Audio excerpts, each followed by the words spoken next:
একটা মেয়ে জীবনের এই সময়টা কখনোই ভুলতে পারে না। কে একটু আদর করেছিল, কে একটু ভালোবেসেছিল, কে একটু খারাপ ব্যবহার করেছিল, সেই কথাগুলো মনে রেখে দেয় সে সারা জীবন ভর। আমার মনে হয় প্রেগনেন্সির এই টাইমটাতে প্রত্যেকটা মেয়ে একদম বাচ্চাদের মতো হয়ে যায়। সামান্য একটু ভালোবাসায় সে যেরকম খুব বেশি বাচ্চাদের মতো আনন্দে খুশি হয়ে যায়, আর ঠিক তেমনই সামান্য খারাপ ব্যবহারেও কিন্তু একটা মেয়ে ওই সময়টাতে একদমই কষ্টে ভেঙে পড়ে। প্রেগনেন্সির এই টাইমটাতে মেয়েদের এত বেশি মুড সুইং হয়, যেটা কিনা লাইফের আর কখনো হয় না। নর্মালি আমাদের সমাজে যে বিষয়টা সবসময় প্রচলিত আছে সেটা হচ্ছে, একটা মেয়ে যখন মা হয় তখন তার মায়ের কাছে প্রচণ্ড রকমের আদর বেড়ে যায়, কদর বেড়ে যায়, ভালোবাসা বেড়ে যায়। ঠিক একইভাবে যখন তার ছেলের বউটা প্রেগনেন্ট হয় তখন ছেলের বউর সমস্ত রকমের খারাপ জিনিসগুলো, দুর্বলতাগুলোকে তার কাছে কিন্তু আদিক্ষেতা মনে হয়। কি অদ্ভুত আমাদের সমাজ! অথচ প্রেগনেন্সির এই টাইমটায় একটা মেয়ের জীবনে সব থেকে চমৎকার, সুন্দর এবং স্মরণীয় একটা সময়, যেই সময়টাকে একটা মেয়ে কখনোই ভুলতে পারে না।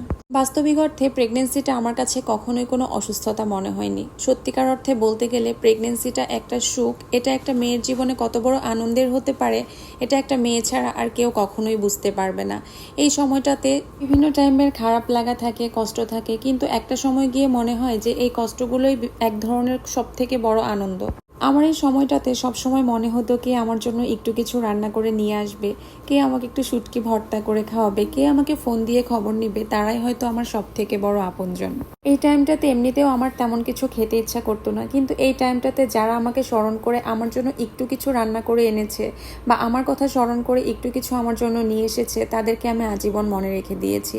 তারাই কিন্তু আসলে আমার সত্যিকারের আপনজন। যারা আমার বিপদে আমার পাশে এসে দাঁড়ায়, আমার ভালো সময়ে কিন্তু তারাই আমার পাশে দাঁড়ানোর যোগ্যতা রাখে। তবে এই সময়টাতে বেশিরভাগ মেয়ের কপালেই কিন্তু দুই পরিবারের ভালোবাসা জোটে না। হয়তো তার শ্বশুর বাড়ির ভালোবাসা জোটে, নয়তো তার মায়ের বাড়ির ভালোবাসা জোটে। দুই পরিবারের ভালোবাসা একসঙ্গে মেয়েরা কখনোই পায় না। আবার এমনও হয়েছে কিছু কিছু মেয়ের জীবনে তার স্বামীর ভালোবাসাটাও এই সময় জোটে না। অনেক স্বামী আছেন যারা কিনা স্ত্রীর প্রেগনেন্সির এই সময়টাতে তারা খুব নিজেকে দূরে সরিয়ে রাখে এবং স্ত্রীকে তারা বোঝা মনে করে। যারা এই সময়টাতে স্ত্রীকে টাইম দিচ্ছেন না বা তাদেরকে বোঝা মনে করে দূরে সরে আছেন, তাদের উদ্দেশ্যে বলছি, আপনার সামান্য সাপোর্ট, আপনার সামান্য ভালোবাসা আপনার স্ত্রীর মনোবলটা অনেক বেশি শক্ত করে দিতে পারে। আমি আমার নিজের জীবনের অভিজ্ঞতা থেকে যা জেনেছি, এই সময়টাতে স্বামীকে পাশে রাখাটা অনেক বেশি জরুরি। আমি আমার পার্সোনাল লাইফে আমার এই কঠিন সময়ে আমি আমার স্বামী বা শ্বশুরবাড়ির কাউকেই কিন্তু আমার পাশে পাইনি। এই সময়টা আমার জন্য অনেক কষ্টের এবং অনেক খারাপ ছিল। যার পর সব কিছুই ঠিক হয়ে যাবে, একটা দিন গিয়ে সবাই ভালো হয়ে যাবে, সবার সঙ্গেই মিলমিশ হয়ে যাবে। কিন্তু খারাপ সময়ে যারা খারাপভাবেই দুঃখ দিয়েছেন, তাদের কষ্টগুলো কিন্তু কখনোই ভুলবার মতো নয়। প্রেগনেন্সির এই কষ্টের জার্নিটা কিন্তু খুব সুখকর করে দিতে পারেন আপনারই আপনজনেরা। কিন্তু আপনজনরা যখন দূর থেকে কষ্ট দেয়, কাছ থেকে কষ্ট দেয়, তখন এই সময় কিন্তু আর সহ্য করার ক্ষমতা একটা মেয়ে হারিয়ে ফেলে। তবে এই সময়টা আপনি যত কষ্টের মধ্যেই পার করেন না কেন, যখন আপনার কোলে ফুটফুটে একটি সুস্থ সন্তান চলে আসবে, তখন আপনার সব কষ্টগুলোই কিন্তু আপনি ভুলে যাবেন। সন্তানের হাসি মুখ দেখলে একটা মায়ের মনে আর কখনোই কোনো দুঃখ থাকে না। সব কিছু একটা সময় গিয়ে ঠিক হয়ে যায়, শুধু খারাপ সময়গুলোর কথা মনে করে দিন শেষে খারাপ লাগা শুরু হয়ে যায়। একটা মেয়ে পৃথিবীর সমস্ত আঘাত, সমস্ত কষ্ট ভুলে গেলেও প্রেগনেন্সির টাইমের এই আঘাত, এই কষ্টটা সেই মেয়েটা কখনোই ভুলতে পারে না। সুতরাং আপনারা যারা নতুন বাবা হচ্ছেন বা নতুন মা হচ্ছেন, তারা অবশ্যই চেষ্টা করবেন, যারা বিশেষ করে বাবা হচ্ছেন, তারা নিজের ওয়াইফকে বা নিজের স্ত্রীকে, নিজের সন্তানের মাকে যথেষ্ট পরিমাণ সময় দেওয়ার।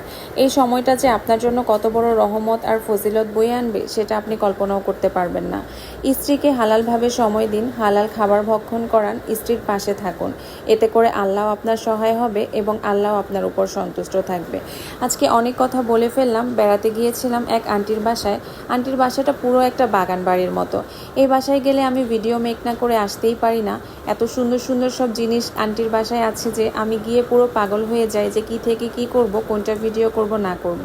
সবাই আমার এবং আমার বাচ্চার জন্য দোয়া করবেন। সবাই ভালো থাকবেন, সুস্থ থাকবেন। আমার কথাগুলোকে কেউ খারাপভাবে নেবেন না।